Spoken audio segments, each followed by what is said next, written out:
Okay, so to wrap up this beginning of the week's work, we're sort of moving forward with our investigations of series circuits. So the first problem that you have today looks like this, what I have over here on the right, where we've got one circuit with a 20-volt battery connected in series to a 20 ohm and 30 ohm resistor. And those resistors are both in series as well because the path that electrons would follow, if they go through one of these resistors, they've got to go through the other resistor as well. So those are in series. And over here in the simulation, I've made that exact same circuit.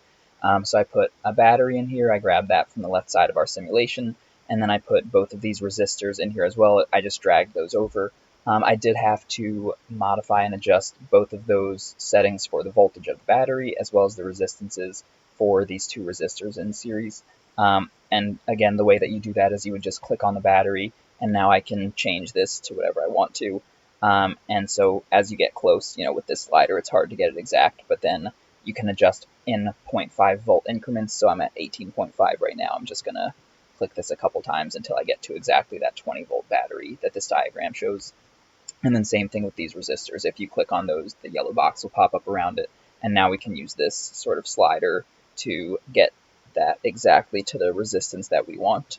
So now I have a 20 ohm resistor, and I'm good to go. I did the same thing for this 30 ohm resistor as well. And then down here in the bottom of the simulation, I've created this other circuit that I have over here on the right.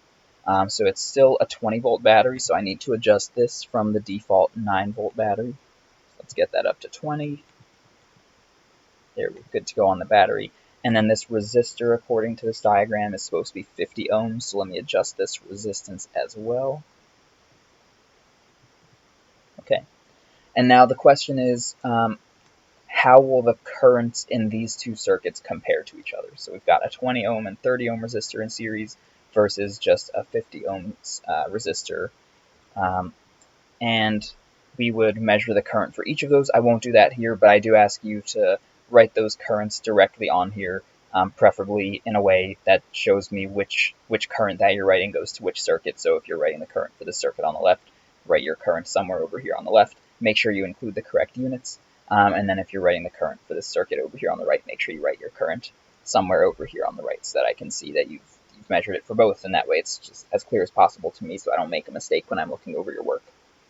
Now, the eventual place that we're going with this is that I'll ask you to sort of explain your trend, or if these two answers were the same. So this is the sort of second problem for today, is looking at another circuit where we've got the same voltage of battery and we've got a couple resistors in series versus just having one resistor connected to this battery. And I'm asking you to compare these. Were they always the same? Were they different sometimes?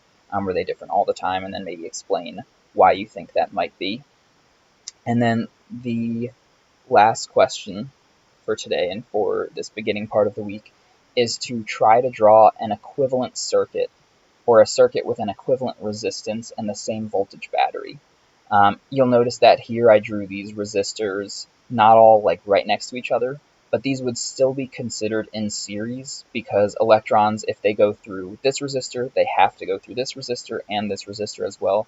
So this would actually be an equivalent circuit to if I had drawn all of these resistors sort of just right next to each other on this bottom part of the wire. But it works the exact same way as the other series circuits that you've looked at because electrons still have to follow just this one path in our circuit. But the question is, if you were drawing an equivalent circuit here, what would you make the one resistance in this circuit so that it has the same current that you found to flow through this circuit? So that's the end goal today.